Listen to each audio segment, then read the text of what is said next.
Hi guys and welcome back. So today I'm going to be showing you how to make this Neapolitan cake. Let's begin. To get started on the recipe, you'll want to grab yourself a mixing bowl, and into your mixing bowl place your butter, which should be at room temperature, followed by your sugar, then beat the two together until they are lighter and fluffier in colour and consistency. This will depend on how long it needs mixing because of how warm your room is and how warm your butter was to start with. Once you've got it lighter and fluffier, you can then go ahead and add in your eggs, one at a time, beating while in between each addition, mixing until they're fully incorporated before you add the next. With the amount of eggs that you're using, you will find that the mixture does loosen up, and this is completely normal, so don't worry. Once that's all been fully incorporated, you can then go ahead and add in the vanilla extract and just mix that in until it's fully incorporated as well. Then give your bowl a good scraping down, and this is just to incorporate any bits that may not have been fully worked in from earlier on, so don't forget to get the very top of the bowl and the very bottom of the bowl.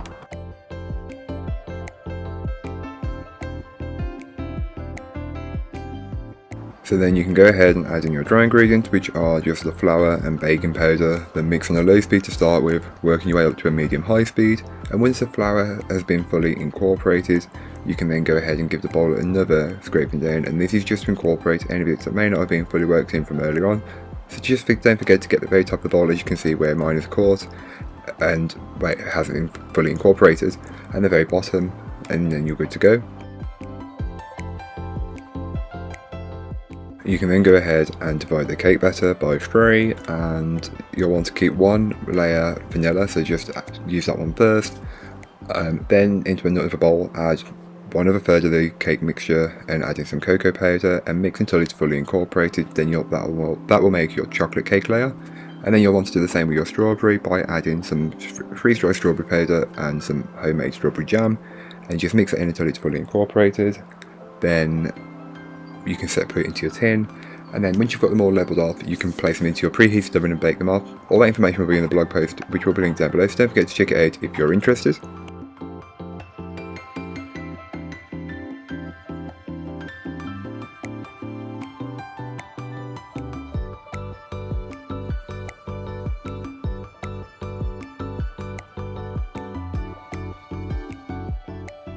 So to make the buttercream, you go ahead and grab yourself a pan and place in your sugar and water, mix the two together until they are very well combined, then place on the hob and allow it to come up to 121 degrees Celsius.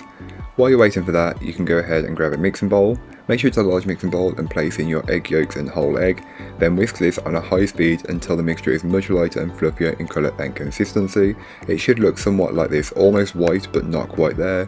Once you've achieved this and your sugar mixture has come up to 121, you can then go ahead and add the hot sugar mixture over the egg mixture and just keep mixing on a medium speed. Once the sugar mixture has been added, you can then turn it up to a high speed and mix until the bottom of the bowl can be touched with the back of your hand.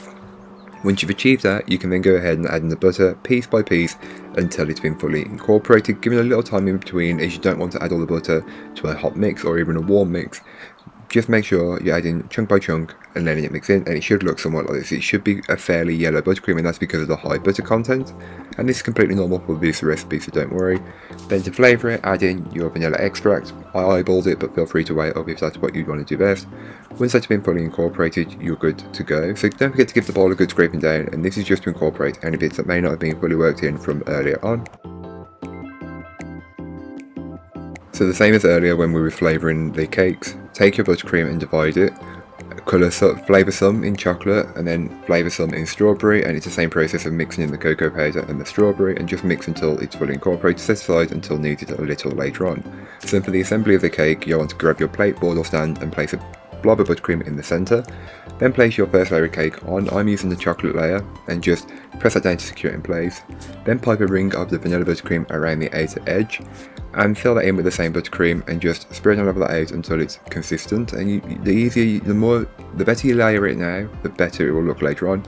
Then add in your next layer of cake, which is strawberry, and again do the same thing, ring of buttercream around the outside and fill the centre, and then just place on your vanilla layer of cake, and then you're good to go. You can then go ahead and start to pipe your buttercreams around the outer edge. So where you've got your chocolate layer of cake, pipe your chocolate buttercream, and again it doesn't need to be perfect right now, as it's going to be smooth and leveled out, and we'll be able to fix that bit later on. Then on the strawberry cake, pipe your strawberry buttercream, and again it's a really easy process of just piping, and it doesn't need to look perfect right now. And then on your vanilla layer, pipe on your vanilla buttercream, and this is a really simple process, and I recommend taking the time. And the more filled you get it now, or well coated, the better. But it doesn't need to be perfect, as once we smooth it out, you'll always find there's a little gap or a little imperfection. And because we're not doing this perfectly, the lines won't be perfectly straight, but I quite like that. Then you can go ahead and start scraping the buttercream on the cake. So scraping some off and smoothing it out, this will help you get the perfect finish on the cake. Once you're happy with how smooth you've got it, then just remove the raggedy edge from around the top of the cake, just by using a small offset spatula or palette knife. And then keep going until you're happy with the consistency of your cake and the smoothness of it. So as an optional finish, around the bottom of the cake, you can go ahead and place some of these hundreds and thousands, and then set it in the fridge for a little bit while you make the ganache. So for the ganache, simply place the chocolate and the cream in the same bowl, then mix to combine, then place in the microwave and microwave for around 60 to 90 seconds, and then take it out and give it a good mix. It should look something like this. Keep mixing until it's smooth and glossy, and let it cool down just a little bit, as it'll be quite warm. Once it's got to that temperature, or the right temperature, you should be able to just place into a piping bag and pipe a drip around the outer edge of the cake. I've done mine a little bit different here, as I cut the hole a bit bigger, but again it's completely up to you. Fill the top and just spread and level that out. Place in the fridge for around 15 minutes so that ganache is tacky. Then go ahead and pipe on your rosettes. I did 8, but feel free to do more or less, that's really up to you. These next bits of footage I accidentally filmed in slow motion, so I've had to speed them up, and they don't look great, I know, I'm aware. But then to finish the cake off completely, on top of each rosette, place a miniature flake.